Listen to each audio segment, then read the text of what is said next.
Hello, my name is Katie, and today I want to speak about one of the most human stories of our life, migration. Currently, there are around 300 million people who live outside of their country of birth in the world.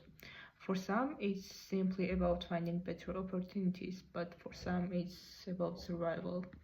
But we have to remember that behind these huge numbers, there is a person, maybe a parent who wishes for better future for their children, or a young person who wants a better future for themselves, for their education or work, or any reason possible. But we have to acknowledge that very often the topic of migration in public is more considered and conversed with fears and empathy, more with building barriers and building bridges. But we definitely need to change that. We need to be reminded about our shared humanity. Migration is not a simple issue, it's about people and about their stories.